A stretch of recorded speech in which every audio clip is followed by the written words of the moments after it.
Gusto niyo bang matigil ang pangbabae ng inyong partner o panglalaki o matigil ang kanyang pangloloko o paglalaro sa relasyon ninyo? Hello mga guys, kumusta kayo? Panibagong araw, panibagong video na naman tayo, and sa araw na ito, isa na namang video ang aking ituturo sa inyo na simpleng gabay o simpleng pamamaraan na makakatulong sa atin. At bago ang lahat, gusto ko lang mag-disclaimer sa mga taong hindi naniniwala at hindi gusto ang mga kagaya nitong video. Please skip this video and maghanap kayo ng videos na gustong gusto niyo, dahil ang video na ito ay para lamang ito sa mga taong naniniwala and gusto mag-try. Sa lahat po ng mga nagko-comment po dito sa aking video dito sa loob ng aking channel, mag-ingat sa lahat ng mga nagre-reply sa inyo na dinadala kayo sa kanilang WhatsApp and MO app upang makaiwas po tayo sa scam. Ngayon po ituturo ko sa inyo paano po matigil ang pambabae o pangluloko ng inyong partner.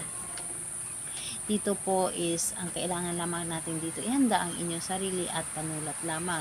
So, kailangan na i-claim mo lang din dito sa iyong sarili na gustong gusto mo itong gawin. And, ayun po, buo ang inyong loob, tuwala at paniniwala sa paggawa. And, dapat po ay hindi kayo nagdududa sa inyong dapat na gawin.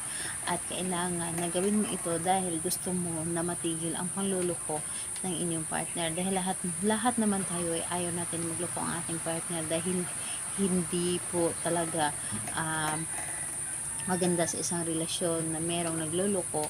And ayun po, napakasakit po pag tayo ay niloko ng ating partner, then tayo po ay sobrang seryoso sa kanila dahil alam natin na sila lang yung mahal natin and sila po ay pinaglalaruan lamang tayo. So, kailangan natin ito patigilin. So, ayun, kapag ready ka na, pwede mo na itong umpisahan.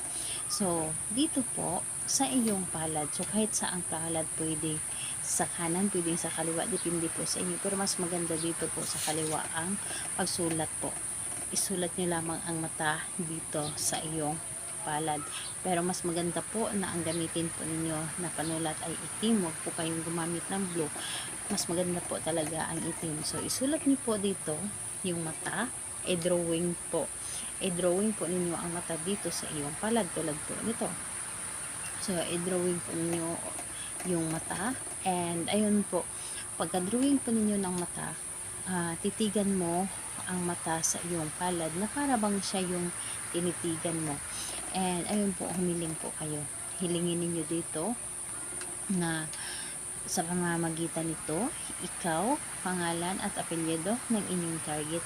Simula ngayon ay hindi mo na ako lulukuhin. Matigil na inyong pagluluko, matigil na ang iyong paglalaro sa ating relasyon, at magiging seryoso ka na sa akin.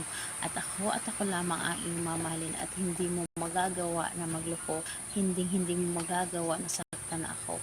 At ako lamang, o matakot ka na mawala ako sa buhay mo. So, hilingin mo na dito lahat-lahat. And dapat po yung pagkasabi mo or pagkagawa mo or tingin mo dito ng iyong dinrawing na mata dito sa inyo, dapat po i-imagine ninyo o isipin po ninyo na siya ang iyong kausap. And ayun po, dapat po ay nanggagaling sa iyong puso ang inyong mga ginagawa or sinasabi.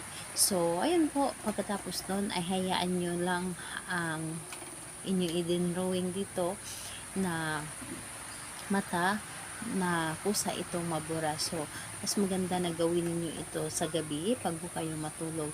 Dahil kapag gabi kasi, matahimik ang paligid at mas mabilis tayo mapapakinggan na yung universe.